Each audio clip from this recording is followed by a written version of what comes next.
Nancy likes some food. Would you leave it if you could? Yeah, that's Nancy like is good. We will treat it if we could. We bring the world to order. I'll Hitler's world to order. Everyone of foreign grace will love the pure space when we bring to the world disorder.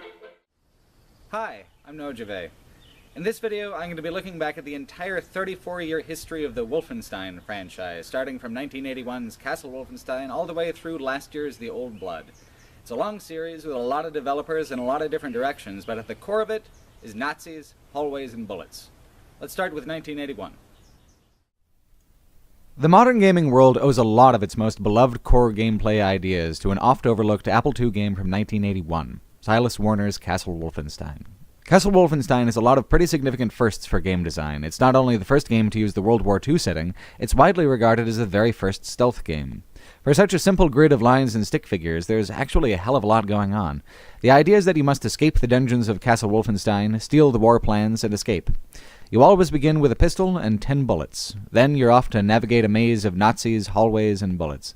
The Nazi guards patrol in set patterns, and you can either engage them in combat, avoid them by waiting for their patrol to take them out of sight, or find a uniform to slip on. A uniform will fool the regular guards, but not the SS, which take a lot of bullets or a grenade to kill. Meanwhile, you're searching through chests for useful items and the war plans. On a very fundamental level, this is recognizably one of the most common gameplay loops of all time. Games coming out today still use it, maybe sans the uniforms. Castle Wolfenstein is also randomly generated the first time you play, when you win, or on demand, but otherwise it preserves a save state of the world so that, even if you keep dying, you can keep having a crack at the castle without going back to absolutely square one. Each time you win, you get to go up a difficulty level. While there are some design choices that age poorly, such as waiting up to 4 minutes to open a chest for no other reason than to pick the trouble your spy is having with it, most of Castle Wolfenstein is still pretty fun, if awkward to control. Use 2 sets of 9 keys, QWE, ASD, ZXC for movement, where S stops you from hitting a wall, which you'll do if you don't deliberately stop, and then IOP, KL semicolon, comma, period, / for aiming your gun, and then you'll use L to fire with that configuration. If you had them, you could use 2 joysticks to control your little spy guy, one for movement and one for aiming, which technically also makes Castle Wolfenstein the very first twin-stick shooter. Not only that, but the little Nazis would yell at you in actual German. Very tinny, scratchy German, sure, but German nonetheless. Silas Warner came up with a game that's both visionary and humble with Castle Wolfenstein. It really is a quintessentially 80s home computer game. It's got a sense of humor, but with a great mechanical tension featuring a lot of gameplay options on top of it, accomplished with a minimalism of graphics and at a relaxed pace. Modern games are easier to see as art because they look like it so often, but older games have a particular art to them as well, especially in how they create a sense of place and a sense of connection, using nothing but lines, dots, and a half-dozen colors. Few games could really be called bestsellers back then, but Castle Wolfenstein was notable, progressive, and widely talked about. Warner couldn't help but follow it up. 1984's Beyond Castle Wolfenstein is much more of a stealth title than the original. Assaulting the guards is much more risky, and your interactions with them are more complex. The theme suits it. You're not escaping, you're infiltrating, trying to set a bomb to detonate just outside the war room of Hitler's secret bunker. You have to find the bomb, then you get 1,000 seconds to set it and escape. It's quite difficult, compounded by the lack of feasibility in a run-and-gun approach. Instead, guards will demand to see a pass when they see you. You must walk right up to them and press 1 through 5 on a keyboard. You get 2 attempts before you're shot. Alternatively, you can bribe the guards. If you bribe the guards seated at desks, they'll give you a cryptic hint about the game, or, if you're lucky, what pass to use on that particular level. Tonally, it's a whole different bag than Castle Wolfenstein. The game is well named. Its complexities go well beyond the 1981 original. There are new items, too, like a knife which you can backstab with. You can keep on the lookout for that feature to crop up again as the franchise progresses through time. And a lot of useless flavor items with hilarious text, like Hitler's diary, which gives you the message, "No time to read." You find wonderful, surprising things, none of which usefully contribute to your mission. Later on in 1992, Wolfenstein 3D would reinterpret these items in a point-driven arcade way, but for the Silas Warner originals, they're about flavor and fun. For all their abstractions and clever design, the games feel remarkably human and warm once you get a feel for the controls, and the little pieces of flavor text are a lot of that. There are more firsts with this game as well. To open locked cabinets, you had to guess a code by hitting 1 through 9 on the keyboard until you heard the click of a tumbler, and then twice more for the whole 3-digit code. It's gaming's very first lock-picking minigame. Since 1984, there have been many, but they had to start somewhere, and they started here. Games for a home computer, though, were just not as popular as the big-name arcade brands at the time. As innovative and forward-thinking as Warner's 80s Wolfensteins are, they didn't reach that many people, ultimately. The people they did reach loved them, though. And after Warner passed away in 2004, his widow released the source code for the games. You can go and play them now if you want. And you can go and play any of the hundreds of games that have been built on the foundations laid by these titles and their mechanics. Silas Warner might not be the person you think of when you think of Wolfenstein, but his is the core design you see when you start up any of the 34 years' worth of Wolfenstein titles that would eventually be released. Then in 1992 came a follow-up from a new developer, a bunch of younger guys at a company called id. Silas Warner's Castle Wolfenstein titles were very influential games for the main guys behind id: Tom Hall, Adrian Carmack, John Carmack, and John Romero. It's commonly thought, and I know I thought for a long while too, that Wolfenstein 3D is the very first first-person shooter. It's closer to the third. The third time was the charm, though. Whether or not it was the first to pioneer the perspective, it was the first to popularize it, and through the raycasting technology driving the game engine, make it technically feasible for PCs of the era. Silas Warner's games were designed for the Apple II. id was one of the minority of games companies working at the time who were full-bore committed to the IBM. id's been such a pillar of the game design community for so long, it's easy to forget that in the distant past, they were an independent, small studio known mostly for PC platformers. They were still looking in 1992 for the big idea that would make them a household name. Wolfenstein 3D was that big idea, and while Doom rocketed them to stardom, they never would have broke orbit without Wolfenstein 3D behind them. The idea is beautifully simple. Take Silas Warner's Castle Wolfenstein and plop the player down inside it so they can see it. Really see it from the American spy's perspective. It would have all the elements of the originals: guns, item collection, Nazis, mazes, locked doors to find keys for, but instead of a randomly generated maze, they would design them all themselves, tailoring them to be exactly the kind of abstract bullet labyrinths that would characterize the arcade first-person shooter for years to come. That's the other big influence. The id guys, Romero especially, came from a background that placed a high value on the intensely difficult, blazing fast gameplay of arcade machines that are always trying to kill the player so that they'll put more quarters into the machine. Silas Warner's games were pure home computer. Take your time, use thought and care, maybe keep some notes on a notepad, doodle a map. id took the thematic elements of Castle Wolfenstein and examined them through an arcade lens. The result feels both faithful in the themes that count and joyfully creative in the ways it diverges. Wolfenstein 3D is maybe not the absolute first-person shooter, but it is certainly the mold from which the future was cast, shaped from both the clever abstractions of the home computer market and the fiery speed of the arcade. Wolfenstein 3D is a major shift in tone from Castle Wolfenstein. The original game was so fundamentally simple that it kept a straight face about it, took the situation your little yellow dude was in seriously, and maintained a real sense of ratcheting tension because of it.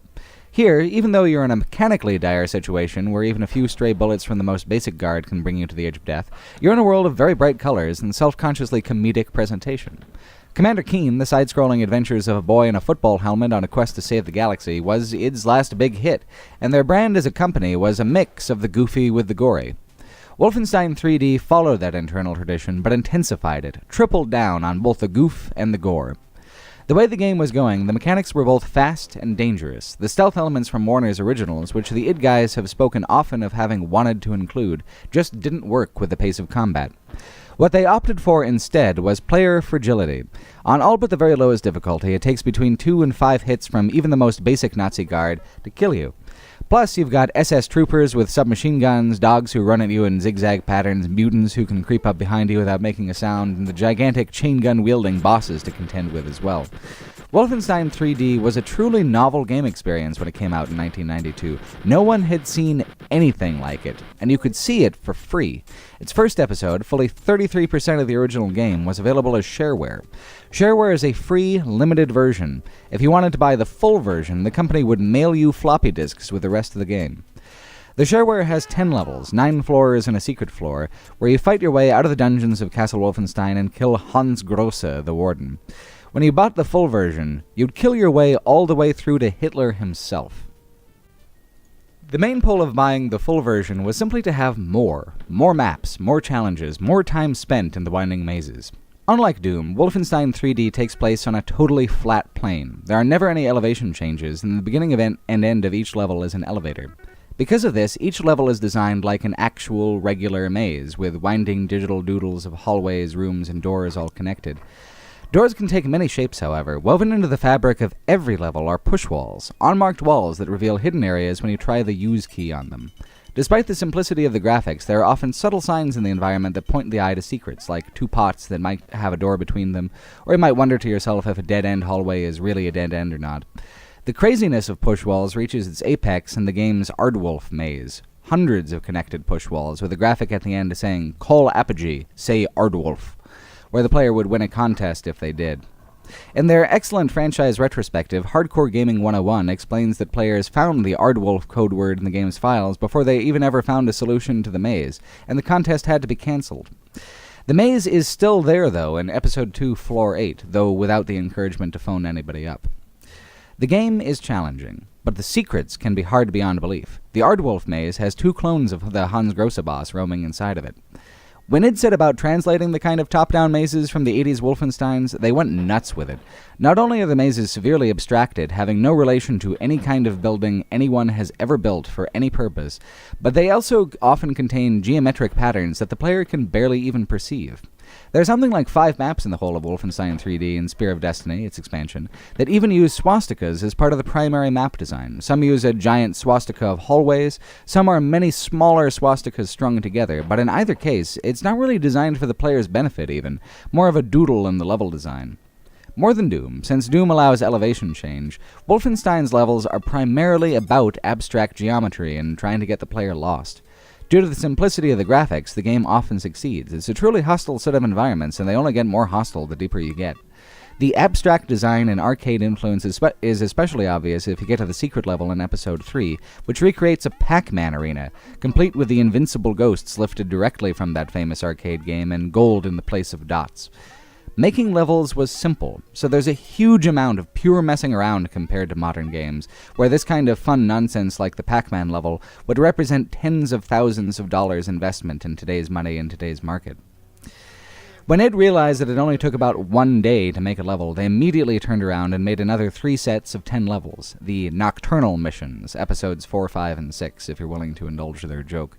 The original levels are tight, well-considered mazes that have a pretty good rhythm to the exploration. The Nocturnal Missions, though, they're longer, they're weirder, and they make a hell of a lot less sense. It's more Wolfenstein 3D, but is more necessarily better. AAA games today even struggle with that question. Is delivering more content without editorial prudence a pro or a con? Is a player happier with a vague more or with a focused less? Spear of Destiny is id's sort of prequel to Wolfenstein 3D, but it's more like a standalone expansion pack. It brought 21 more levels to the table, better and smarter levels than the Nocturnal Missions. It's also more difficult. Instead of having 3 or so lives to make it through 9 or 10 levels, you've got to make it through at least 19 of those levels to win with your 3 lives, and the levels are larger and harder on average than the original sets. The levels continue to move further and further towards abstract designs as well, as the level designers rack their brains trying to find new mixes of the technical palette. There's only so many patterns of doors, health, and hallways you can do based on an entirely flat plane, and they do most of them. Raycasting, the programming innovation that makes it all work, is an interesting technology. One of the first to optimize efficiency by only rendering what changes within the player's cone of vision when that cone shifts. If you're using a framerate monitor with Wolf 3D, you'll see it drop to 0 when you stand still and then rise in tandem with how much moving around you're doing. Wolfenstein is a fine foundation, but it's obviously a foundation. After a time, it does begin to wear out its welcome and feel homogeneous as a game. Spear of Destiny is best when it's doing new and strange things with the formula, like with the last 2 levels. The first boss fight, right before you find the Spear of Destiny, is pretty straightforward, but then once you pick up the spear and turn around, the level changes, without even a loading screen, to a reddish hellscape where you fight the spirits of slain Nazis and a dragon-demon thing called the Angel of Death. If you win, the demon declares Blazkowicz worthy of the spear. These occult elements are the last thing introduced to the early titles that would carry over in a meaningful way to the new titles. There's barely a year between Wolfenstein 3D and Doom, and Spear of Destiny filled this gap well with just enough of what's new to keep up interest and the enthusiasm of the player base. The shareware was doing the lion's share of the marketing work anyway. Episode 1 of Wolfenstein 3D was being played by hundreds of thousands of people, and even if a fraction of those wanted to go on and buy the full retail version and Spear of Destiny, that's a major win for a small company who wasn't spending money on traditional advertising in any kind of meaningful way. Once Doom came out, though, that's where the enthusiasm went.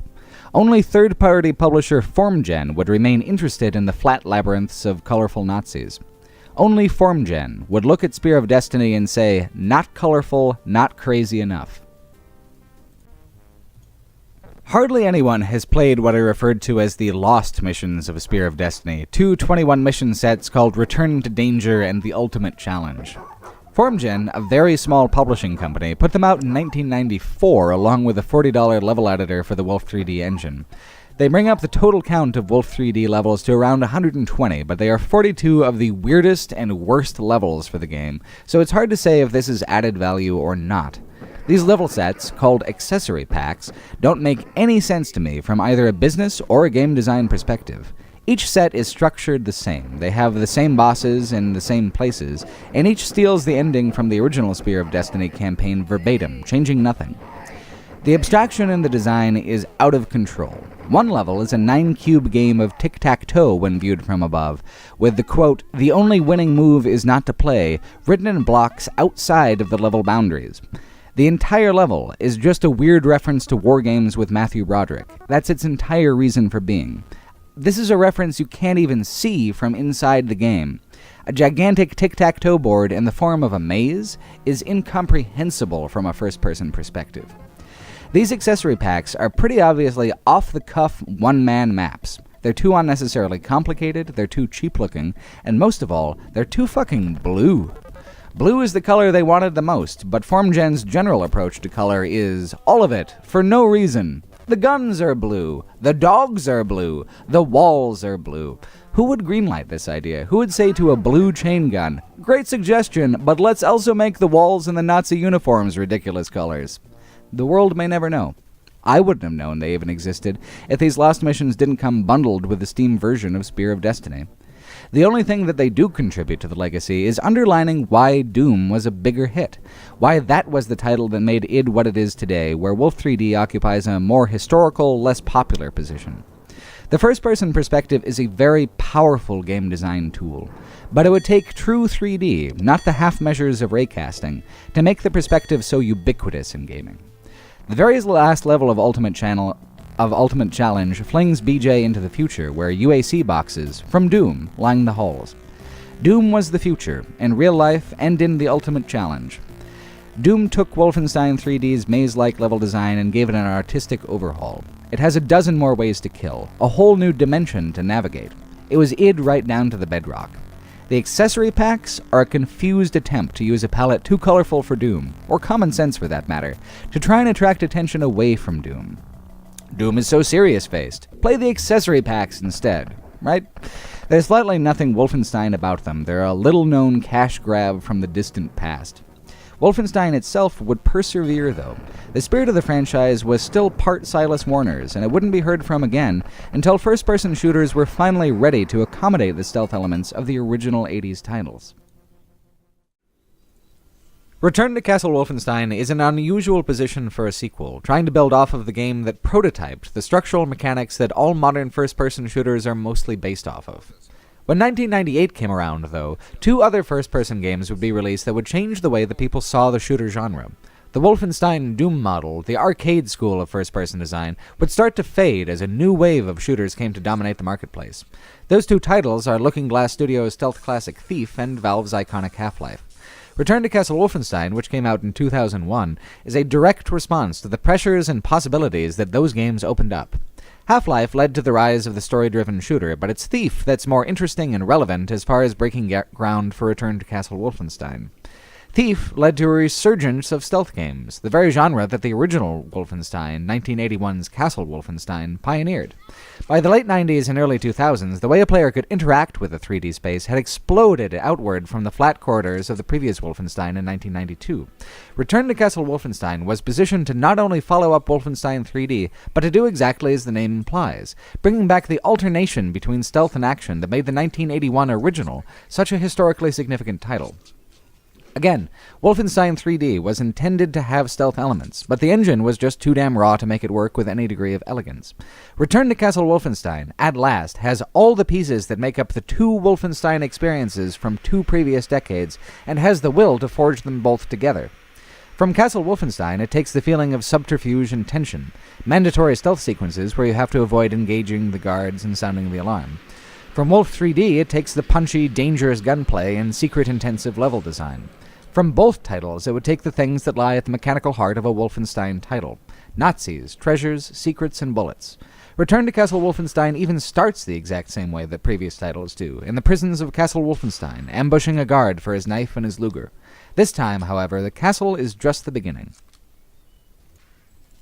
For 2001, the presentation was actually pretty impressive. Although the levels don't have anything approaching the complexity of the flat geometric maze levels of the previous games, it makes great use of what it has, much more natural use. Even 14 years later, a lot of the textures and lighting are still crisp. Character models, particularly, look great for the era. It's important to note that id didn't release any story-based shooters of its own around the turn of the millennium. Quake 3, whose engine Return to Castle Wolfenstein runs on, was a multiplayer arena shooter.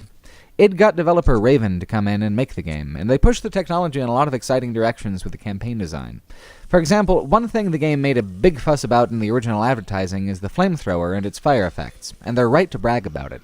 Return's got one of the best flamethrowers in gaming history, one of the first to really feel like a flowing liquid jet of napalm, and not just a cone of fire effects.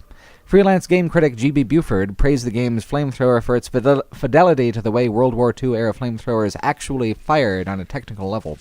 As mid-range weapons, too dangerous for right up close, flinging death far away from the soldier firing the weapon. For one of the first times in 3D, your enemies would be engulfed in blue, orange, and yellow flames. They'd writhe, they'd die.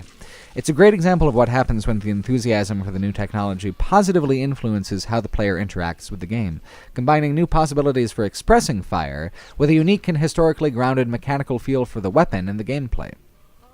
Not all the ways the enthusiasm was directed worked so well, though.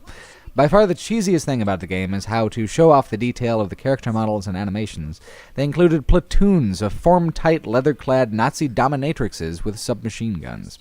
It's almost like they're in direct dialogue with the leather lady assassins from Half-Life, as if the game is saying, you know, not only can we put in this kind of agile, lethal enemy type and have our AI compare, but we can unzip their costumes and have them look good with their Brewster busting out in high definition on top of it.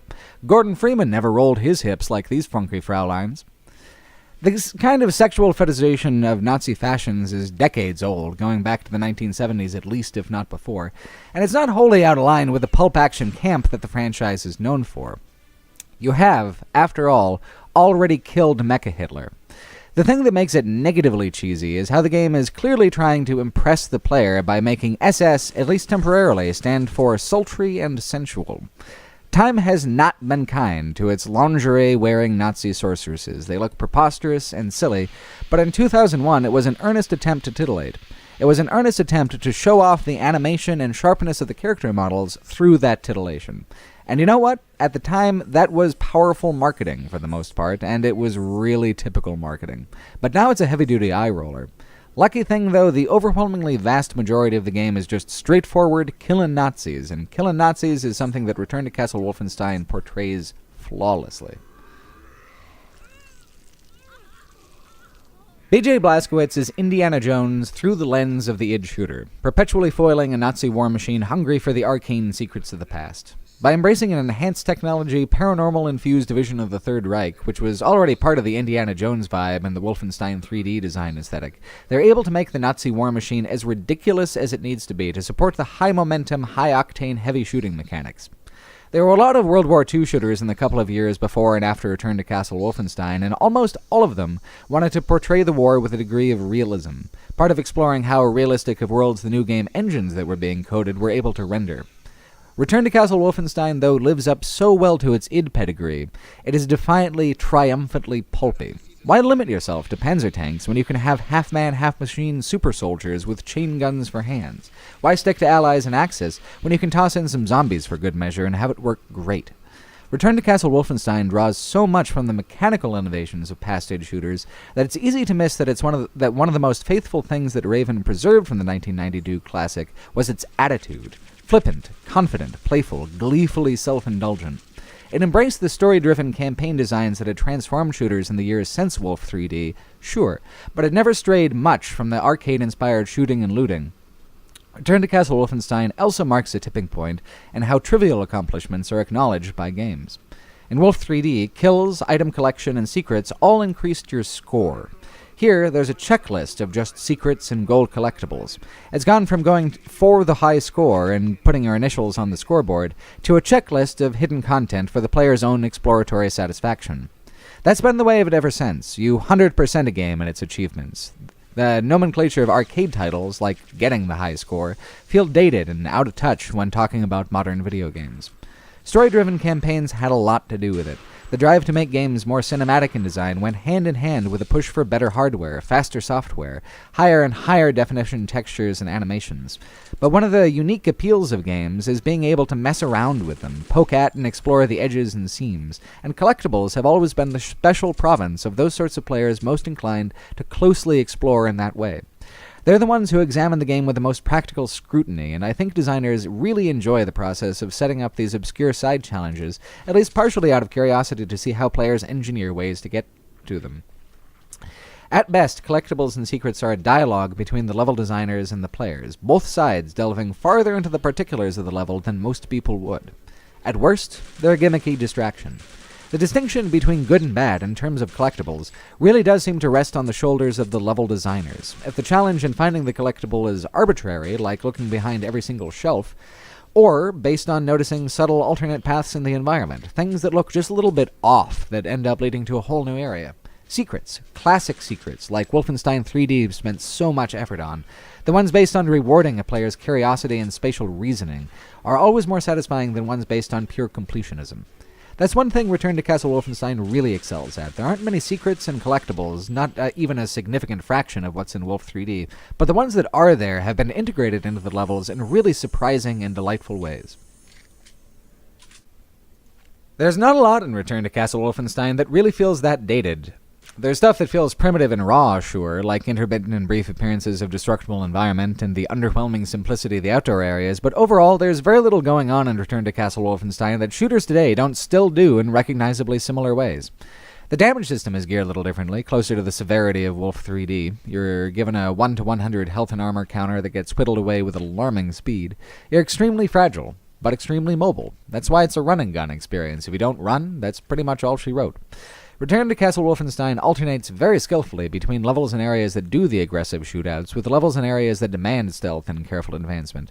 The stealth levels are extremely twitchy, actually, even on easier difficulties. Any kind of major exposure to the guards on the player's part will fail the mission, as will any audible gunshots. The fun of them is in the challenge, though. When I take a stealth sequence in a modern AAA shooter, like the mansion infiltration level in Call of Duty Advanced Warfare, the first thing you'll notice is how comparatively forgiving it is. Playing it is enjoyable, but ultimately relaxed. You go at your own pace and you'll figure it out. The sensitive alarms of Return give a tension and stress to each moment of the level that does meaningfully contribute to the stealth experience. Graphically, even though it is 3 generations of id engines after Wolf 3D, the environments are still stark and uncluttered. Gameplay still has to be the main hook, not the art design, although the art design is fantastically expressive more often than not. Long before Fear, Return to Castle Wolfenstein figured out how fun of a mashup it was to cram paranormal horror together with military shooter and maybe a 30-70 split between the two.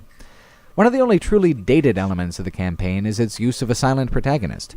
A lot of care went into the script, the cutscenes, the minor characters, and BJ Blazkowicz doesn't have a single thing to say about any of it. In fact, BJ is so much of a non-character that at the very end of the game, when the director of OSS wonders where Blazkowicz went on his victory vacation, the scene changes to reveal that BJ's dream vacation is to kill more Nazis in more burning warehouses. The killing is all BJ is as a character. He's the man who holds the gun on player one's behalf.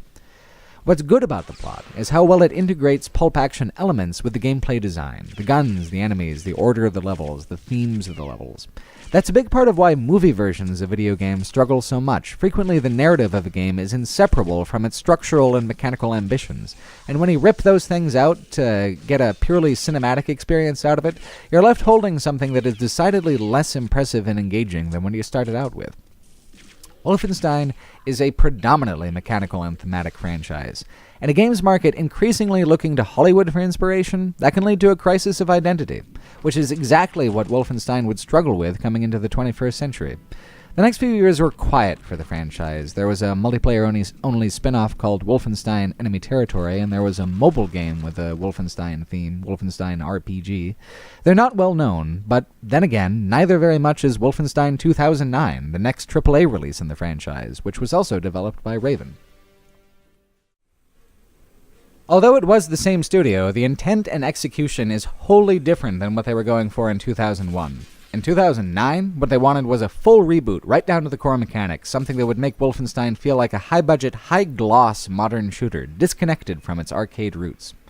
Wolfenstein is desperate to fit in with new styles and rhythms of FPS design that had come into vogue in the previous 8 years. It wants regenerating health like Modern Warfare. It wants a kind of open world like the Far Cry series. It wants slow-motion gunfights like Fear.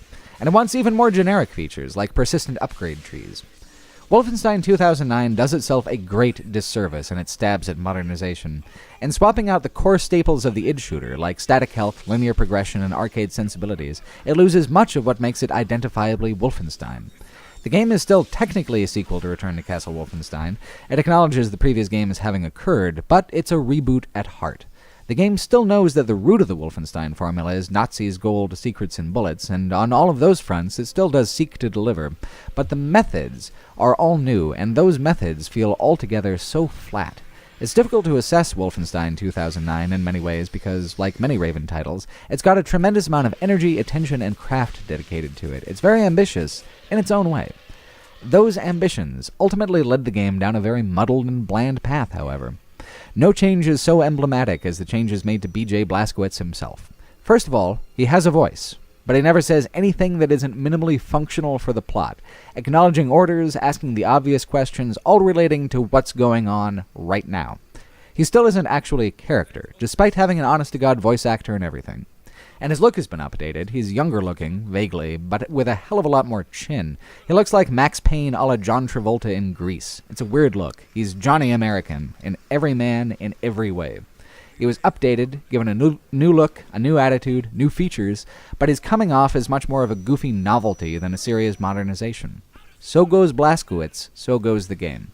There are interesting and notable things in Wolf 2009, things that remind a player of the history of the franchise, but so often they're buried under an avalanche of gimmicks and catch-up game design. The most unique thing about the 09 release is the city of Eisenstadt, the partial open world you explore over the course of the game. It consists of 3 sprawling, densely threaded outdoor maps, East and West Midtown and then later downtown. This is in addition to the dozen or so mission maps, which function like discrete levels of past titles, but are accessed in a believable way from the city map. Just like Wolfenstein's past, all these maps are crammed to bursting with gold collectibles, intelligence reports, and a few new additions like arcane tomes that increase your Veil energy, which is basically your mana pool.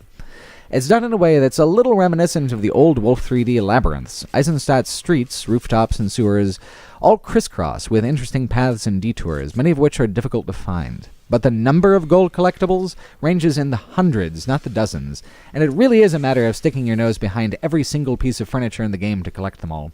I collected about half, and I was spending a pretty solid chunk of time looking for them. There's a lot of genuinely clever work put into the level design in Wolf 2009, Eisenstadt itself being the most impressive, and the broad majority of secret hunting leads to satisfying payoffs. It's just that Completionist Collection isn't secret hunting so much as the slowing down of a well-paced shooter to include more of the opening of cabinets. Even the most gimmicky part of the game, the powers of the Black Sun dimension that act as your magical abilities through the campaign, feel exciting through their incorporation into the explorative elements. Your first power is the ability to slip into the Veil, the transition between the regular world and that of the Black Sun. While in the Veil, enemies are highlighted, movement speed is increased, and certain things shift. Sometimes a wall that's there in the real world isn't there in the Veil. Sometimes a ladder can be seen in the Veil that disappears upon returning to reality. What's of particular note is how the game uses color as a mechanic, leveraging the Veil's bizarre palette of neon blues, greens, and reds into a kind of tactical planning tool. If you drain your Veil energy, the world goes into a low-contrast black and white, making it harder to aim and distinguish where attacks are coming from. The real world uses a deliberately grounded palette of earth tones and black. You're punished with color. You navigate with color. You fight with color. It's an unusual way of conveying things to the player, at least in terms of making color so central a design element, and this kind of thing was only really in vogue for a couple of years there in the late 2000s. The other availabilities include a shield that can reflect bullets, a damage intensifier that's mandatory for most late-game boss battles, and the first mechanic you get, the ability to go into a bullet-time slow-motion mode. For some navigational purposes, like dodging mortar fire or crossing a collapsing bridge, it's great. For combat purposes, it's pretty overpowered. Its inclusion takes away from the pure run-and-gun feel of Wolfenstein, doubly so because it ditches numeric for regenerative health. The danger of the combat of previous games is gone. No longer will you crouch through hallways, 10 health left, looking to plunder just a few more rooms to get back up to fighting condition. Now you're never more than 10 seconds away from full health if you can find cover. That's the rhythm of the modern shooter. Wolfenstein is traditionally about the rhythms of the arcade shooter, a shooter that feels like you should have to slam a quarter into the side of it every time you die. It is traditionally that way because it established so many of those goddamn traditions in the first place. To get to the root of why Wolfenstein 2009 made such a negligible impact, you don't have to look much farther than 2009's other bullet-time, color-focused, supernatural military shooter, Fear 2. Fear 2 came out first in February, then Wolfenstein came out later in August. Almost every single major feature of the combat design in Wolf-09 is accomplished almost the same way in both games. The major point of difference between them is the open-world focus of Wolfenstein, its vague stabs at non-linearity, and its persistent upgrade tree. In the moment, from mouse-click to mouse-click, they are harder to distinguish. Now, the really hilarious thing is that even though both titles have the same combat rhythms and mechanics, even though both titles are trying to be as cutting-edge as possible with those rhythms, they are both regarded as disappointing sequels for the same reason: the very lack of fidelity to the mechanics of their predecessors. Because the production schedules of games are so long, I'm hesitant to say that Wolf-09 was even deliberately trying to copy Fear 2. With only a few months between their releases, it might be possible that both titles independently believed what they were doing was impressively contemporary. Instead, with both titles, what we have is a sequel that's principally invested only in the themes of the franchise, not the particulars of its design. Another contributing factor to Wolf-09's evaporative presence in gaming is placement within the arc of its design fads. Return to Castle Wolfenstein was on the front end of the World War II shooter overload, before they had entirely worn out their welcome. Wolf-09, on the other hand, was several years deep into a simmering resentment over shifts in shooter design from the sharp, savage, fast PC designs of years previous, the classic id shooter design, to slower and more accessible combat better suited for aiming on a thumbstick on consoles. Based purely on the presentation and weight of combat, Fear 2 is the better shooter between the two of them. Wolfenstein does feel like a derivative knockoff if you're comparing the two games in a vacuum. Honestly, it's difference in controllers that made this division so pronounced. These days, everything is pretty smoothly cross-platform. Keyboard and mouse players are still assumed to be the minority, but the speed and efficiency of thumbstick aiming has gone way, way up.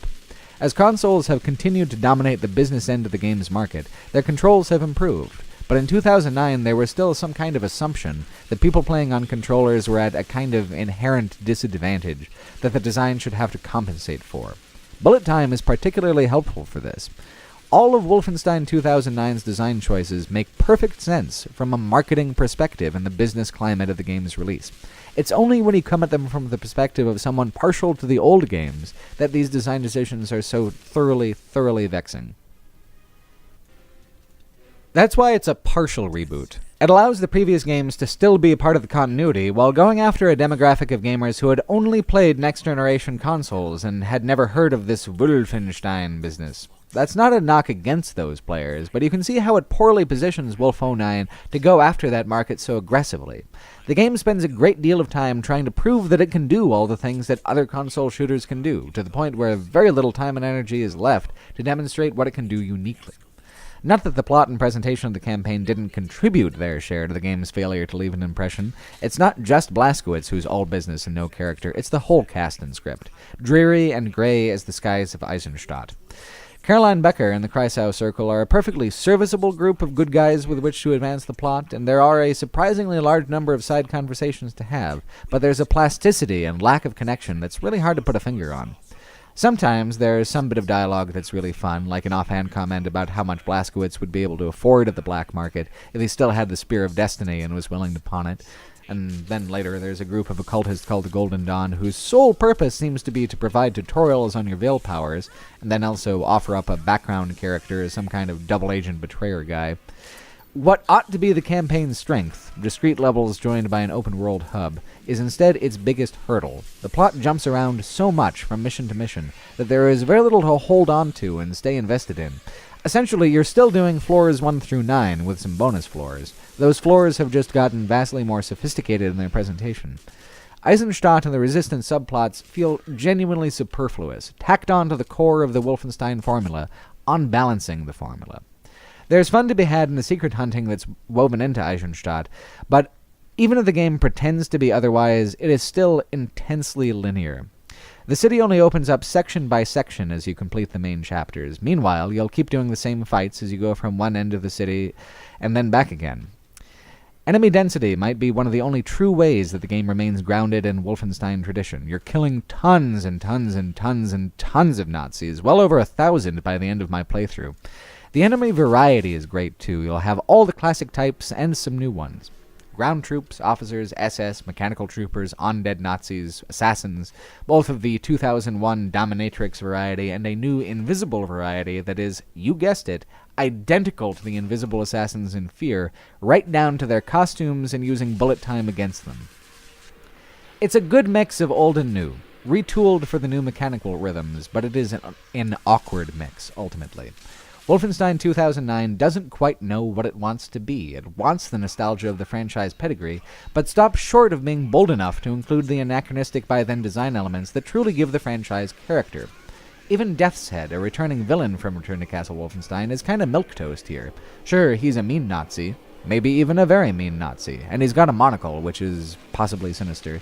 But beyond having a fancier uniform than all the other mean Nazis, there's nothing that makes him a compelling villain. He's functional, workmanlike, and accomplishes his role in a plodding but competent way. Blazkowicz and Death's Head, allies and Axis, magic and technology, all the pieces for a tremendously entertaining work of sci-fi action are sitting right there.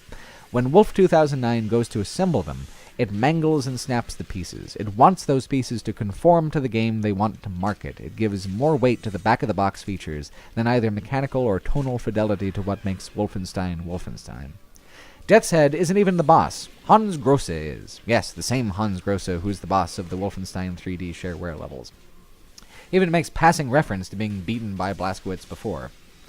It's weird. The next game, 5 years later, would approach the franchise from nearly the opposite perspective of Wolfenstein 2009. The mechanics of the early titles didn't need a reboot. They needed a sequel, which begged the central question that the new game would have to address. What does modernization even mean to a series with iterations across 34 years of gaming history? Up until the New Order, B.J. Blazkowicz was nothing more than the hilarious name given to the blank slate representing Player 1 in the world. New Order, as a whole game since machine games didn't include a multiplayer element, hinges on one quietly brilliant idea. What if Blazkowicz, the silent protagonist, was a real human being with emotions and history and longings, and you just never heard his train of thought? The New Order is a preposterously good sequel, good on every level. Its mechanical relation to previous Wolfensteins, its plot and presentation, and its flippantly confident attitude. Here's the setup. It's 1946, and the Allies are losing the war. The Nazi war machine, bolstered by the kind of occult sci-fi weirdness of previous installments, is stomping any resistance.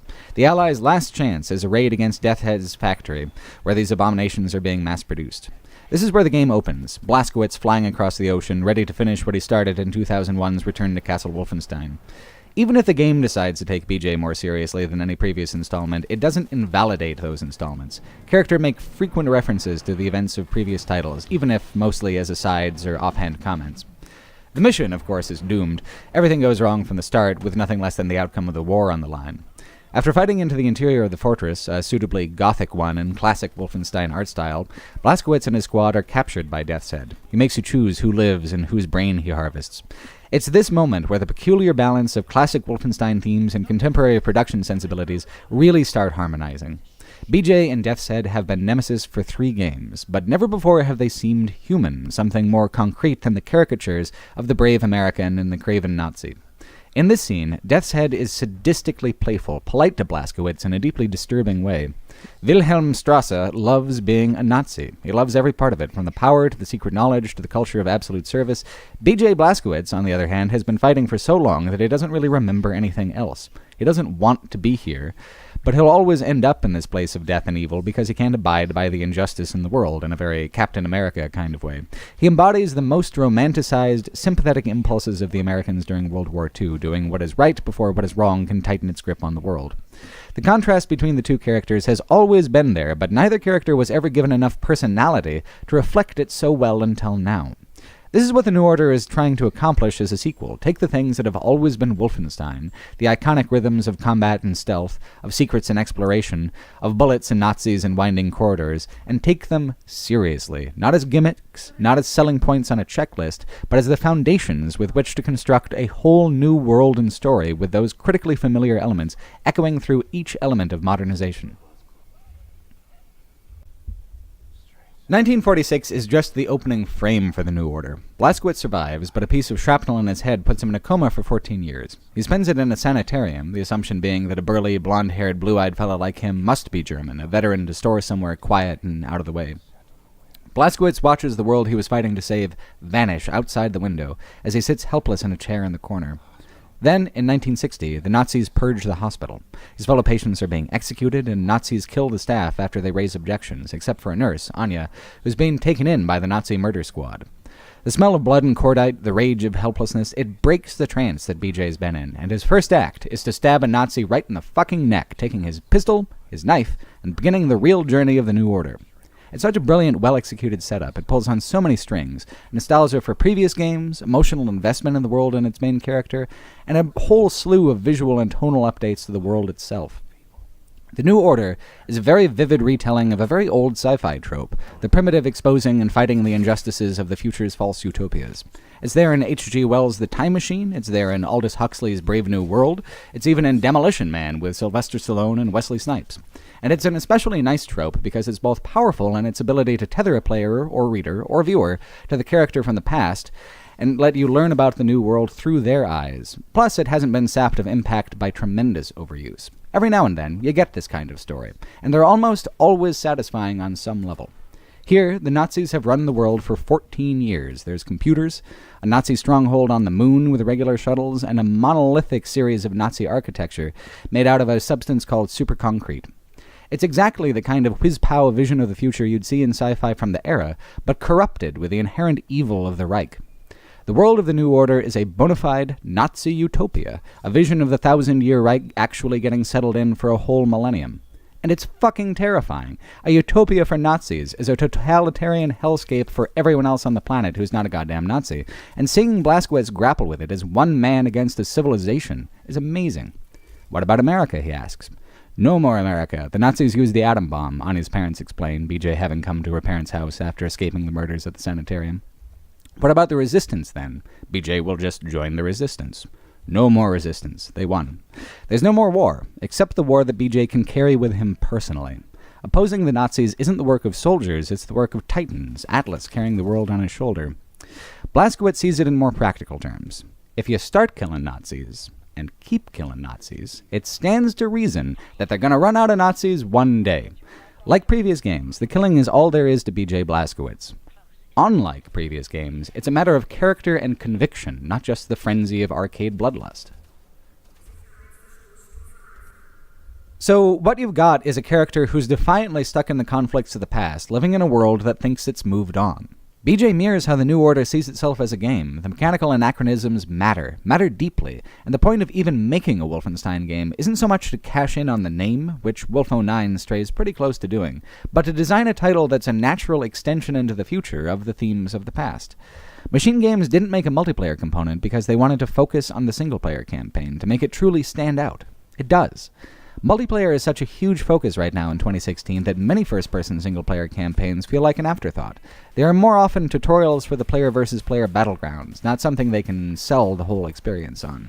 It was a confident choice for Machine Games to do the game like they did, to make the single-player matter like it did in PC games from decades previous. Wolfenstein 3D didn't introduce the world to the word deathmatch, didn't have multiplayer at all. That was Doom. Wolfenstein had a more distant legacy, stretching back to when single-player mattered because that's all there was for a home computer. If you wanted multiplayer, you had to go outside, you had to find an arcade, and you had to find an opponent in the flesh. What makes the New Order so distinct as a modern FPS is how it actively seeks to extend that legacy, to construct a first-person campaign that feels like it's truly building from the groundwork laid by the older shooters. The new Duke Nukem was a complete mess, an accumulated hairball of gimmicks and stale jokes. The new Shadow Warrior struggled considerably for visibility and relevance. Quake 4 had continued Quake 2's plotline, even ended on a cliffhanger, but that was practically a decade ago. There have been successful updates of the franchises of distant past, but for the particular constellation of arcade shooters that had their heyday in the mid-90s, there's been a lot of difficulty and disinterest in circling back to them. That's why the upcoming Doom remake is so notable. Returning to the arcade sensibility of the original id titles is wildly out of step with current FPS trends. When you think of shooter design in the mid-2010s, I think Destiny springs to mind as the most representative. Today's shooters are about persistent mechanics, persistent open worlds. A lot of players decry any kind of linearity in the single-player design. Think about Homefront. From Call of Duty Modern Warfare clone in the first installment, a clone in both persistent multiplayer progression and the short, stale campaign length, to a third-person open-world cover-based shooter for the big-budget sequel. In both cases, Homefront is following what it perceives as the dominant design trends in game design. When the new Homefront comes out, it'll compete directly with Tom Clancy's The Division. This is where Wolfenstein 2009 went wrong when it approached modernizing Wolfenstein. It asked, what features are players most demanding right now in this particular era of game design, and how do we give it to them? It competed with Fear 2. It competed with Modern Warfare 2. It aimed to please and missed all the important targets. The New Order modernizes by asking how you can use the power of modern game engines and the sophistication of modern game presentation to express the same old themes, the same old rhythms that stretch back in time to 1981. It's the stealth elements that bring it all home and tie the New Order to the whole legacy of Castle Wolfenstein. Silas Warner's games are all about infiltration, the tactical choice between bloodshed and subterfuge. Return to Castle Wolfenstein's stealth was jankily, severely enforced. The alarm goes off, you lose the level. The New Order rearranges the mechanics in a way that feels closer to Silas Warner's 80s originals than anything since, at least in terms of the rhythm of exploration. In the game's larger areas, at least a few times per level, you'll be alerted to the presence of Nazi officers. Until they're killed, they will call in an unlimited number of reinforcements of regular shock troops. That's if they notice you, of course. Officers usually come in pairs, and if you can sneak around the troops guarding them, who patrol in set patterns, you can quietly stab the commanders to death, and then mop up the remaining troops with minimal fuss. Supposing you get caught, however, it's not game over, it's safety's off. The only real consequence for failing the stealth is having to get into a massive firefight, but the mechanics for the combat are tremendously satisfying, with a heavy industrial feel to all the weapons that's complemented by outstanding sound design. Getting into a firefight is thrilling, and here's where the game ties into the id shooter lineage, on top of the fidelity to Warner's original ideas. You have a fixed numeric health and armor count that goes down very, very quickly if caught out in the open, and you have winding labyrinths full of Nazis, and then you can dual-wield weapons just like enemies used to wield against you in games past. The enemy types are even the exact same rogues gallery as the originals. Regular troops and SS, guard dogs, flamethrower Nazis, half-man, half-machine super soldiers. The only ones missing are the assassin types, but the reason for that is kind of interesting. They included what ends up being much more explicit sexual content, but it's handled with more actual maturity. What I mean by that is, Anya and Blazkowicz spend a sliver of camera time horizontal, but it makes actual sense for both of them as characters, and is expressed that way. Blazkowicz and Anya are both reaching out for a kind of comfort that'll never be permanent until the Nazis are gone, and the Nazis rule the world. The sex, and more than the sex, the actual relationship that develops between Anya and Blazkowicz, is part of their stake in the war. They are fighting for themselves, as well as for their ideals and for the world. Contrast this with the sorceress from Return to Castle Wolfenstein. If you had to explain why she does her magic in her lingerie, could you? It's just the pulp, the over-the-top tone that Return to Castle Wolfenstein went for. What the New Order does, how its script balances its characters, its world, and its superhuman violence, is a lot closer to magical realism. If you allow that the fights follow the logic of video games, and if you allow the fantastical elements of mad science and the occult, everything operates with a great deal of internal logic, consistency, and seriousness. This is probably the most interesting aspect of this particular modernization of Wolfenstein, and the most deft. I haven't seen very many shooting games pull off the kinds of characters and plots that the New Order does with such absolute confidence and playfulness. It's like Wolfenstein 3D that way. Even if they express it differently, they each pursue it with the same self-confidence of artistic vision. The outstanding attention to tiny details is the other thing that makes the world so compelling and convincing. Every part of the world, every level, seems meticulously structured to convey the internal realism of a Nazi-run 1960, making the architectures of the levels realistic enough for the types of buildings that you're going through, and tooling the fights to make the most of these spaces. Everywhere, the world seems solid and independent, as if it had been here before your arrival and would continue on afterward. You advance through the world using game systems, very obvious, very old game systems of health and bullets and secrets, but the world of the New Order doesn't seem gamified the same way. It seems quite serious. It seems like there should be a lot of tension between these two elements, but they harmonize in unexpected ways, especially with the elements of stealth exploration thrown in. Secrets are woven into the level as cleverly as Wolf 3D or Return to Castle Wolfenstein, and collectibles are down to a manageable amount from Wolf 2009. There's gold, which doesn't serve much purpose besides gauging the thoroughness of your investigation, and parts of an enigma code that remains an enigma to me, and, well, there's also records and letters. The records are especially fun, German language rearrangements of classic 60s pop songs to give them more of a decadent, fascist edge. This is punctuated in the Wyatt timeline with a minor subplot about a character who seems to be Jimi Hendrix. He schools the Nazis in the power of rock and roll right before they gun him down. There is, seriously, a lot of crazy, wonderful stuff going on in this game, and it steals a lot of cinematic flourishes in how it handles camera angles and framing in the cutscenes, using a lot of fancy editing tricks with a relatively subtle hand. The result feels incredibly smooth, and the pacing of the story is a perfect balance of world-building exposition, plot-driven plan-making, and moments of individual character drama. In the script of the campaign, they truly have modernized. They've taken the presentation past the Saturday morning sci-fi of earlier titles without losing any of the iconic elements of gamification in the levels. The way the game keeps itself tonally grounded allows it to address very dark, very sensitive subjects without seeming tremendously disrespectful. There is a concentration camp level. Mechanically, it's very stealth-dependent, as you're trying not to alert the Commandant to any goings-on, but it ends with a chain gun-equipped mechanical guard robot being used to defend a cell-block-wide escape. This is while also trying to portray the starvation, sickness, murder, and absolute cruelty of a Nazi concentration camp. The only reason it works is because of the already established elements of magical realism. Yes, this is a very serious death camp, but we already know that this is a world with Nazi combat robots, so you're just going to have to use their own combat robots against them if you want to liberate the camp. If the game was less careful in how it balanced its ridiculous elements with its realistic elements, it would fall apart like cardboard in the rain. Machine Games were obviously very aware what a razor's edge they walked for tonal consistency. That they walk it all the way from beginning to end is an act of games writing magic in itself. The New Order is pretty clever in how it weaves in the elements of previous games. You can throw knives like in Beyond Castle Wolfenstein, your Luger looks just like it has in every Wolfenstein FPS. There's even returning characters besides Death's Head, like Carolyn Becker from Wolfenstein 2009. Here, she leads what's still left of the German resistance from a wheelchair, a fiery and bold leader who holds the cast together. The New Order is a game design mutt in the most appealing way, folding and mixing the new in with the old in ways that feel surprising, natural, and fun. It feels right that it loops with itself, ending on an assault on the very same fortress you failed to breach in 1946.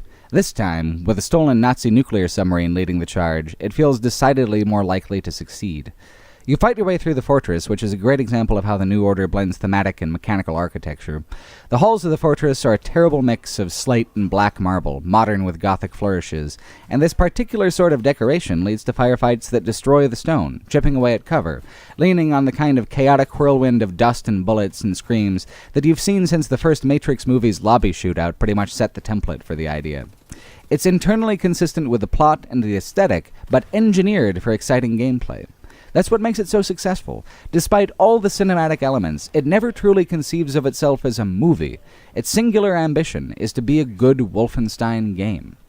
When you finally reach Death's Head, he pops the brain that he harvested way back in the day into a giant robot and sends the robot after you.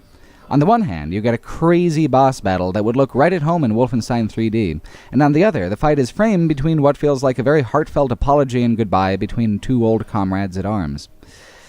And they both work as intended. Better even, they work in concert. Afterwards, there's a second boss battle with Death's Head in a big mech suit with two chain guns for arms. He even shouts, "Die, Alad Schweinhund," right before the fight. It's an exact echo of Wolfenstein 3D's Mecha Hitler fight, down to the catchphrase, 22 years later. It's a moment of genuinely brilliant nostalgia. When Blazkowicz pulls Death's Head from the wreckage to finish the job up close, Death's Head reveals a grenade, intending to take BJ down with him. "You are so gullible," Death's Head says to Blazkowicz right before the grenade goes off. He only cares about the self, about power and control. The old Nazi thinks this means he's won. As Blazkowicz lays dying, though, bleeding out, he feels satisfied with the outcome. This is what he came here to do. His predictability was not his downfall. It was the strength that Blazkowicz used to win his one-man war. You know what a Wolfenstein game is supposed to be. Nazis, bullets, secrets, and hallways. That predictability doesn't keep the game moored in the past. It provides a foundation for a fascinating future. You don't actually have to wonder what the New Order would be like if it was a nostalgic sequel instead of an expansive sequel. Machine Games also released a standalone prequel to the New Order called The Old Blood, and what it basically boils down to is a return to Castle Wolfenstein. It's a soft remake of that game.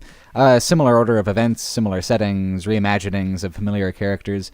In the peculiar, casual way the franchise accepts earlier games as canonical, you're technically dealing with a new set of characters and events, but the intention is quite obvious. It's completely focused on exploring the specific, occult-infused 1940 setting of previous titles, especially the occult angle, which was entirely left out of the New Order for what I think is tonal balance, making sure the weirdness didn't outpace the player's investment in the world's solidity. Here, the story takes a heavy backseat to the gameplay. The plot is smaller, playing out in closer to real time than the cutscene-heavy plot of the New Order, which takes place over the course of several months. The focus is less on world-building in the setting of the New Order, of which there honestly isn't very much in the Old Blood, and more on hitting the same notes as the classic titles with the presentational flair of the new developer. The New Order is the serious game, and the Old Blood is Machine Games' mechanical aesthetic tribute to the long lineage of titles that led up to it. The Old Blood wasn't received as well by critics because it had a more limited scope and a less ambitious presentation than the New Order. And I suppose if you compare it only to the New Order, it isn't as well-paced and engaging. But if you consider what it's trying to do, actively tie together the whole damn 34 years of franchise iconography, plot tropes, and combat mechanics, it's a remarkable success, and a genuinely warm and thoughtful summation of everything that's come before. Let's go all the way back to Castle Wolfenstein. You're an infiltrator. You can wear Nazi uniforms and fool the guards. You're trying to steal the war plans and escape the castle. This is the exact setup of the Old Blood, but with the kind of high-budget, smartly scripted presentation Machine Games demonstrated in the New Order. Another thing to consider, every game in the franchise, 1981's Castle Wolfenstein included, have the Germans speaking their native language. Sometimes it's done seriously, sometimes it's done comedically, but having the Nazis sprechen their actual Deutsch has always contributed to the sense of place and realism of the games. There's a scene in the introduction that I think really sums up how well this expansion ties it all together. I want to watch that before moving on. Zeigen Sie Ihre Papiere. Hier, bitte sehr. Alles klar.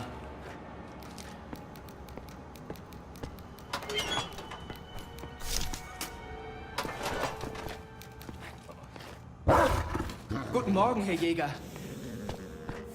Was gibt's, Greta? Die Papiere bitte. Augenblick, warten Sie. Aus Frankfurt. Sind Sie Frankfurter? Ja, ein Hotdog.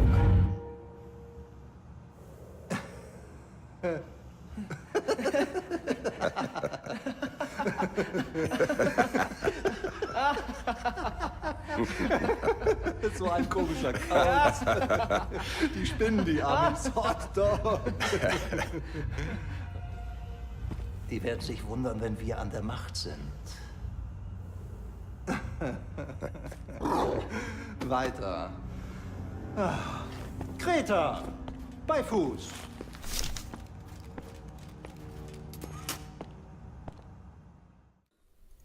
That's Rudy Yeager, and part 1 of 2 in this expansion is called Rudy Yeager and the Den of Wolves. The setup is Castle Wolfenstein, but part 1 is structured like the shareware episode 1 of Wolfenstein 3D, with Rudy Yeager taking the place of Hans Grosse. The castle itself is still even partially modeled after how it looked in Return to Castle Wolfenstein, especially with the cable car approach. This is a 1946 castle, however. It's much bigger now. When you're caught trying to steal the plans early on, Jaeger tosses you into the dungeons. That's where the old blood starts mixing in its own groove. Instead of a knife, you've got a rusty pipe, which you use for both navigational and homicidal purposes. Stealth is key. You spend a lot of time thinking about patrol patterns, avoiding super soldiers hooked up to powered rails until you can shut off their generators and club them to death. It's easy to see why modern critics weren't as impressed with the Old Blood's level design as the New Order's, because it's much more obviously a gamified labyrinth, with corridors and secrets arranged to be much more maze-like than realistic. It's a gothic gun puzzle, like the old days. In a lot of ways, the Old Blood is a more satisfying game to play than the New Order, even if the pacing and story is pretty underwhelming by comparison. This expansion is an opportunity to really explore the combat in an even less realistic but more bombastic way than Machine Game's primary release. The rhythm of stealth and exploration is dialed in with great precision, and the freedom to make the level architecture less realistic makes the battle arenas really shine. A certain section of every level is included even as a replayable challenge arena, so specifically tailored to combat is the level design. The only thing that really holds back Rudy Jaeger and the Den of Wolves from being as impressive as the New Order is the self-indulgently meandering pace. It takes its time hitting all the particulars of Castle Wolfenstein, from dungeons to catacombs to barracks to high towers with rooms behind the fireplace. The New Order was trying to show you a whole world. The Old Blood is showing you Castle Wolfenstein in meticulously structured high definition. It even ends close to how Episode 1 of Wolfenstein 3D ends, ambushed by Rudy Jaeger in a big suit of armor with a chain gun for an arm. Afterwards, Kessler, who was your Paderborn village resistance contact in Return to Castle Wolfenstein as well, takes you to the village of Wolfsburg, where the dead are about to rise again. The Dark Secret of Helge von Schaub's is the second half of the expansion, and it clears up pretty much all the pacing issues spectacularly. This is the part that explicitly remakes the occult portion of Return to Castle Wolfenstein. Helge von Schaub's is a reimagined Helge von Bülow, who was portrayed in the 2001 title as not much more than an egotistical old Nazi crone. Here, everything about her as a villain is pretty much realistic and believable, save the whole go dig up the ancient Germanic demon golem thing she's in town for. Where von Bülow was overweight as a way to simplistically make her a little more dislikable by unflattering comparison, followed around as she is by the Nazi leather squad, von Schaub's is seen through screen time and the letters you find, a woman so driven and so ambitious that neither her looks nor her family's past will hold her back from what she sets her eyes on. She makes a good Nazi. She has neither patience nor compassion for anyone but herself, but in herself she has the kind of self-reverential pride that's reflected in the Nazi architecture of the New Order. The care the game takes in setting up von Schaub's as a believable and nuanced villain is part of what allows the game to sell its inclusion of zombies and ancient golems as a natural part of the setting. It just doesn't work as well as the New Order, though, which mainly relied on science fiction over fantasy. It suspended disbelief with a much higher tensile strength than the Old Blood does. The sudden resurgence of occult violence after having experienced the solidity of Machine Game's world in a more grounded way for so many hours, even in Part 1 of the expansion, it seems like, ultimately, a little too much when the zombies show up. And while Return to Castle Wolfenstein is one of the earliest appearances in shooters of Nazi zombies, we are in the middle of a total oversaturation of zombies in pop culture. In gaming specifically, Nazi zombies have been seen as a specifically Call of Duty thing pretty much since their World War release. If you look at negative reviews on Steam of the Old Blood, many of them feel like the Nazi zombie thing is a failure of creativity, not a nostalgic franchise tribute. The big golem at the end is pretty dumb, too. I have definitely seen the big monster in the pit with grabby arms boss fight before, and it wasn't in Wolfenstein, so Machine Games doesn't get the nostalgia points in this instance. The thing that really does work about the climax is von Schaub's. For a moment there, as she's trying to control the golem, it really feels like a lost scene from an Indiana Jones movie.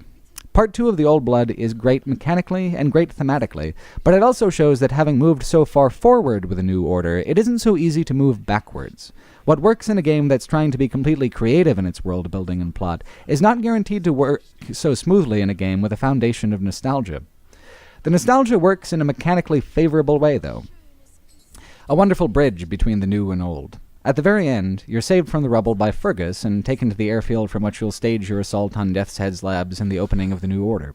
Although it was released afterward, The Old Blood actually works a hell of a lot better if you do play it before the New Order. Not only is the plot continuous from one title to another, but the tone is as well. The Old Blood is a brilliant tonal follow-up to Wolfenstein 2009, correcting the gimmicky mechanical direction while keeping some of the more pulp elements. And then when the New Order comes along, it feels like the world itself has moved away from magic and superstition with its 1960s setting. That's what's truly unique about the Old Blood. It succeeds in uniting the things that are good about every Wolfenstein title, the entire historical slice, in a way that's about as smooth and charming as it could possibly be with such a spectrum of influence. In both the New Order and the Old Blood, you can find nightmare levels, Wolfenstein 3D levels you navigate with the weapons and mechanics of the new titles. They're wonderfully weird. Instead of the clever blending of new with old, they're slapped together, one on top of the other. When you first go into a nightmare, BJ says, "Even in my dreams, the killing never stops." It's a pretty valid point. The kind of labyrinths of Nazis and death you'd see in Wolfenstein 3D do seem more like a nightmare than a war, a fever dream of World War II iconography and endless hallways. What we see in the campaigns of the modern titles, starting with Return to Castle Wolfenstein, is a presentation that uses the first-person perspective to tell a story, to put you in BJ's shoes. Wolfenstein 3D did that too, but it pictured BJ's shoes differently, as two yellow pixels. Wolfenstein 3D's labyrinths were trying to put you inside Silas Warner's mazes of chests and guards, his original, heavily abstracted vision of a World War II stealth infiltration game. Whether you move forward in time through the series or backward in time, it's hard to find another franchise in gaming history that set so many technical precedents, that handled the process of modernization in such a myriad of ways. At its core, Wolfenstein is still little more than what Warner first programmed in 1981. Wrapped around that core, like rings on a tree, is the history of the modern shooter in microcosm. What Machine Games did with Wolfenstein was nothing short of brilliant, and I hope that their financial success in creating this kind of single-player content shows that it's still a worthwhile approach for other developers. Wolfenstein games, though, they come out slow. It could be 5 years, it could be 10 years before we see another one. But when we finally do see it, it'll have to answer the same old question. What does modernization mean to Wolfenstein? Is it about nostalgia as a foundation or a theme? Should it be modernized through gameplay or presentation? Whether it likes it or not, Wolfenstein's incredible longevity as a franchise has made it a dialogue between decades of game design ideas. The only thing that I know for certain is that people will want that conversation to continue. This is the end of the bulk of this video, but following is an appendix showing you how to install the 1980s titles on Windows 10 using DOSBox, and then finally a special thanks to the folks who supported the creation of this video. Thanks for watching. Using DOSBox is very easy. You just install it, and then you make two more folders in your base drive, one labeled CW and the other labeled BCW. When you download the games, Windows 10 will tell you it, quote, cannot run this type of app if you try to open the executable directly, and with that kind of attitude, it won't. So you put the game executables in these folders, CW for Castle Wolfenstein, BCW for Beyond Castle Wolfenstein. Then you open DOSBox, and then you have to mount a drive. All you do is you type mount space D space D:\CW, which will mount your game folder as the D drive. Then, after you've hit enter, you type D:\enter to get to the D prompt, and then you type CW or BCW depending on which folder you've loaded. And then the game will just run. Use Alt-Enter to get in and out of full screen in DOSBox, and use Control F11 to reduce cycles and Control F12 to raise cycles. What that means is if the game is moving too fast or too slow, you adjust it with those controls. The 80s Wolfensteins definitely take some getting used to, but give them a try. History is just an emulation away. Thanks again for watching. I'd like to take a moment to thank the people who are helping support the creation of these sorts of videos on Patreon. The people who are currently contributing $10 a month or more to help me make these things and live my life are Cassie, Christian Zachariasen, Soeb Sheik, Pat Hay, Maxwell Reed, Dennis Clark, Jake Brennan, Kevin DeBolt, Kumaran Vijian, Justin Hughes, Niles D. McDonald, Igor Babiak, Brian Hill, Jared Meyer, Dean Hennon, Yuri Petnes, Carl Gleason, Alexander Heavens, Matthew, Rob Clark, Dylan Sibley, Tim Marsh, Devin Fitzpatrick, White Zero, Brad Smith, Matthew Zender, Irvin, Andreas Larson, Stefan Premel, Joshua Vivi, Harley McAvoy, Oliver Handliken, Joe Wolf, Kimmo Heikkinen, Chris Larkey, Jeffrey Knutson, Stephen Lark, Sigmund Copperwood, Preston Allen, Nathan Campbell, Tyzer Vicarian, Joe Hewison, Daniel Moore-Myrie, Angel-Headed Hipster, Cameron Jackson, Aiden AK-47, Ivan Marinov, Brad Carr, Colin, Lars Ingvar Anderson, Brett Galmo, Martin Karsten, Noah Duggins, B-Tree, Aaron Albuck, Wesley M., I Cannot Fly, Alexander Leister, Michael Atwell, Boris Nielsen, David Fry, Warren, Paul Cocker, Todd Martin, Stephen Potyuk, Sasha Aya, Jack Mays, Alex Ziliotto, Lee Jones, Comfy Hat, Ron Gervais, Balder Carlson, Dalton Seiler, Ken Young, Nick Cole Hamilton, Nobody, Andrew Steele, D. David Gilbreth, Josh Sangustin, Amir Aguilar, Ryan Gunst, Brad Wallace, Connor Biblo, Spyro Sedaris, Niels Bach-Frummer, Anaxa Rhodes, Dewey, Josh Farkas, Morton Scanning, Galak, David Reed, Brandon Boat, Joe Walsh, Camel, and Colby Howard. Thank you so much. Excellent franchise retrospective, Hardcore Gaming 101 explains that players found the Aardwolf code word in the game's files before they even ever found a solution to the maze, and the contest had to be cancelled. The maze is still there, though, in Episode 2, Floor 8, though without the encouragement to phone anybody up. The game is challenging, but the secrets can be hard beyond belief. The Aardwolf maze has 2 clones of the Hans Grosse boss roaming inside of it. When id set about translating the kind of top-down mazes from the 80s Wolfensteins, they went nuts with it. Not only are the mazes severely abstracted, having no relation to any kind of building anyone has ever built for any purpose, but they also often contain geometric patterns that the player can barely even perceive. There's something like 5 maps in the whole of Wolfenstein 3D and Spear of Destiny, its expansion, that even use swastikas as part of the primary map design. Some use a giant swastika of hallways, some are many smaller swastikas strung together, but in either case, it's not really designed for the player's benefit even, more of a doodle in the level design. More than Doom, since Doom allows elevation change, Wolfenstein's levels are primarily about abstract geometry and trying to get the player lost. Due to the simplicity of the graphics, the game often succeeds. It's a truly hostile set of environments, and they only get more hostile the deeper you get. The abstract design and arcade influence is especially obvious if you get to the secret level in Episode 3, which recreates a Pac-Man arena, complete with the invincible ghosts lifted directly from that famous arcade game and gold in the place of dots. Making levels was simple, so there's a huge amount of pure messing around compared to modern games, where this kind of fun nonsense like the Pac-Man level would represent tens of thousands of dollars investment in today's money in today's market. When id realized that it only took about 1 day to make a level, they immediately turned around and made another 3 sets of 10 levels, the Nocturnal Missions, Episodes 4, 5, and 6, if you're willing to indulge their joke. The original levels are tight, well-considered mazes that have a pretty good rhythm to the exploration. The Nocturnal Missions, though, they're longer, they're weirder, and they make a hell of a lot less sense. It's more Wolfenstein 3D, but is more necessarily better. AAA games today even struggle with that question. Is delivering more content without editorial prudence a pro or a con? Is a player happier with a vague more or with a focused less? Spear of Destiny is id's sort of prequel to Wolfenstein 3D, but it's more like a standalone expansion pack. It brought 21 more levels to the table, better and smarter levels than the Nocturnal Missions. It's also more difficult. Instead of having 3 or so lives to make it through 9 or 10 levels, you've got to make it through at least 19 of those levels to win with your 3 lives, and the levels are larger.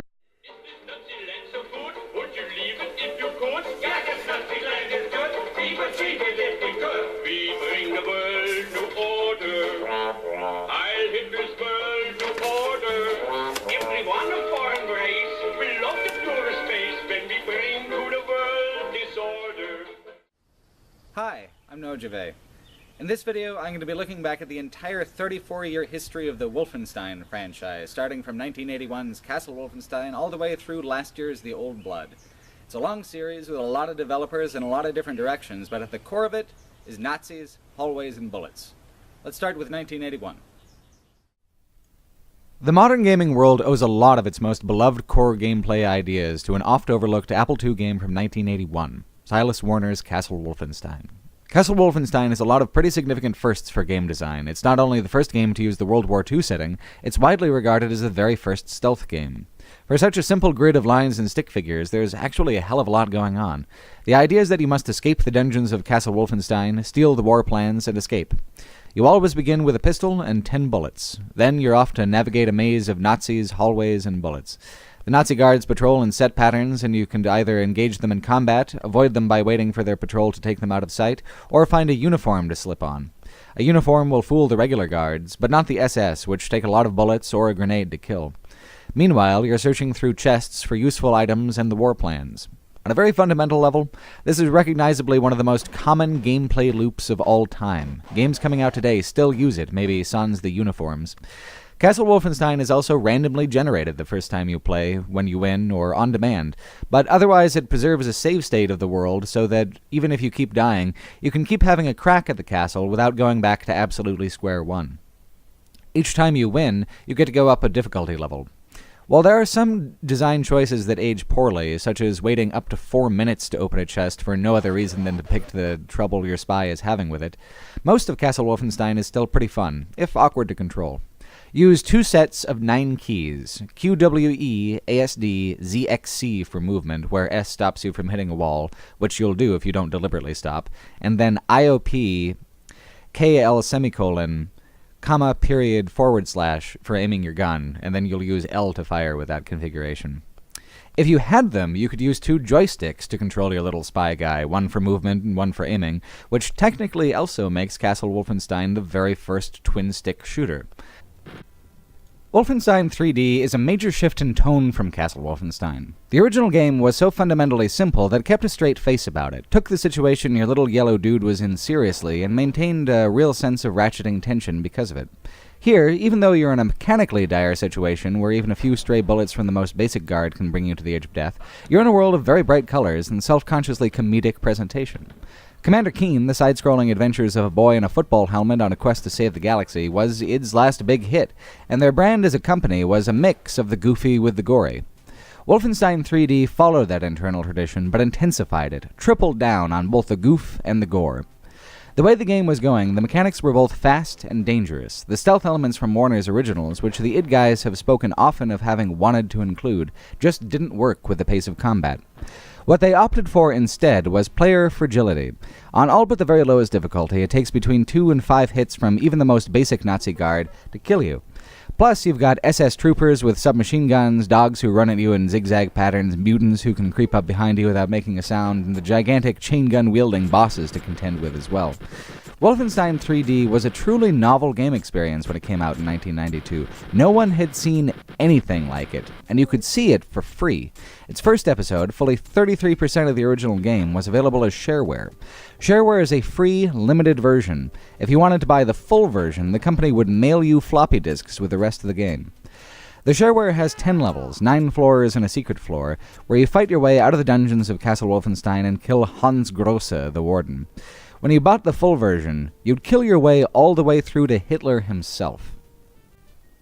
The main pull of buying the full version was simply to have more maps, more challenges, more time spent in the winding mazes. Unlike Doom, Wolfenstein 3D takes place on a totally flat plane. There are never any elevation changes, and the beginning and end of each level is an elevator. Because of this, each level is designed like an actual regular maze, with winding digital doodles of hallways, rooms, and doors all connected. Doors can take many shapes, however. Woven into the fabric of every level are push walls, unmarked walls that reveal hidden areas when you try the use key on them. Despite the simplicity of the graphics, there are often subtle signs in the environment that point the eye to secrets, like 2 pots that might have a door between them, or you might wonder to yourself if a dead-end hallway is really a dead end or not. The craziness of push walls reaches its apex in the game's Ardwolf maze. Hundreds of connected push walls, with a graphic at the end saying, "Call Apogee, say Ardwolf," where the player would win a contest if they did.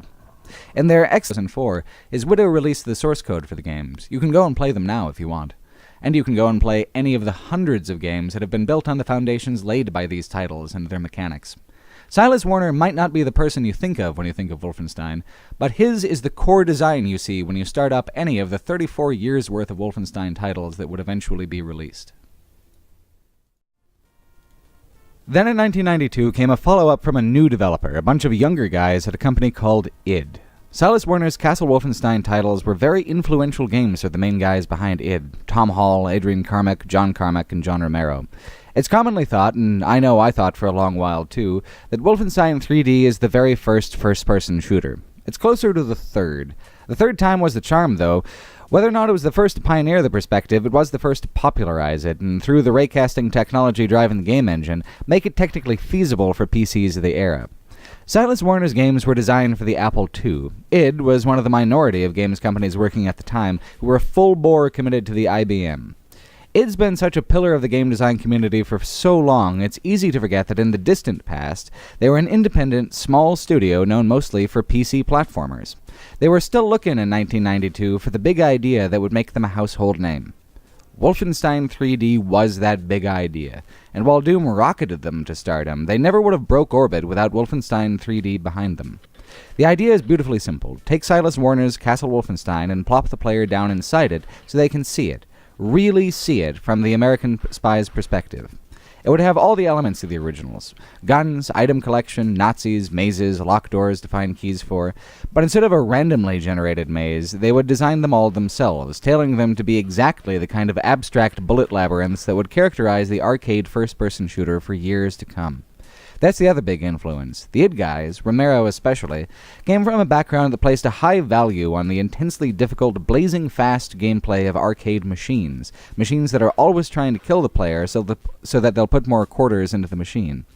Silas Warner's games were pure home computer. Take your time, use thought and care, maybe keep some notes on a notepad, doodle a map. It took the thematic elements of Castle Wolfenstein and examined them through an arcade lens. The result feels both faithful in the themes that count and joyfully creative in the ways it diverges. Wolfenstein 3D is maybe not the absolute first-person shooter, but it is certainly the mold from which the future was cast, shaped from both the clever abstractions of the home computer market and the fiery speed of the arcade. Not only that, but the little Nazis would yell at you in actual German. Very tinny, scratchy German, sure, but German nonetheless. Silas Warner came up with a game that's both visionary and humble with Castle Wolfenstein. It really is a quintessentially 80s home computer game. It's got a sense of humor, but with a great mechanical tension featuring a lot of gameplay options on top of it, accomplished with a minimalism of graphics and at a relaxed pace. Modern games are easier to see as art because they look like it so often, but older games have a particular art to them as well, especially in how they create a sense of place and a sense of connection, using nothing but lines, dots, and a half-dozen colors. Few games could really be called bestsellers back then, but Castle Wolfenstein was notable, progressive, and widely talked about. Warner couldn't help but follow it up. 1984's Beyond Castle Wolfenstein is much more of a stealth title than the original. Assaulting the guards is much more risky, and your interactions with them are more complex. The theme suits it. You're not escaping, you're infiltrating, trying to set a bomb to detonate just outside the war room of Hitler's secret bunker. You have to find the bomb, then you get 1,000 seconds to set it and escape. It's quite difficult, compounded by the lack of feasibility in a run-and-gun approach. Instead, guards will demand to see a pass when they see you. You must walk right up to them and press 1 through 5 on a keyboard. You get 2 attempts before you're shot. Alternatively, you can bribe the guards. If you bribe the guards seated at desks, they'll give you a cryptic hint about the game, or, if you're lucky, what pass to use on that particular level.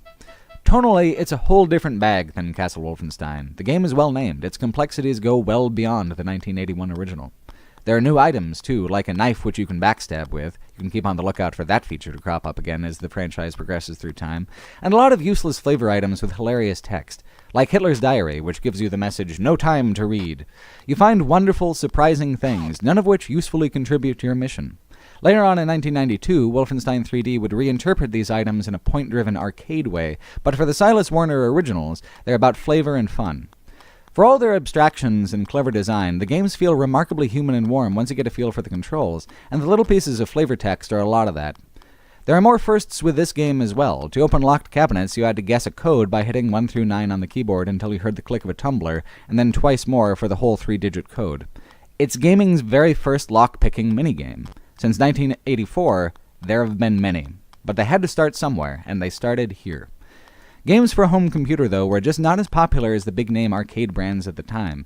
As innovative and forward-thinking as Warner's 80s Wolfensteins are, they didn't reach that many people, ultimately. The people they did reach loved them, though, and after Warner passed away in 2000,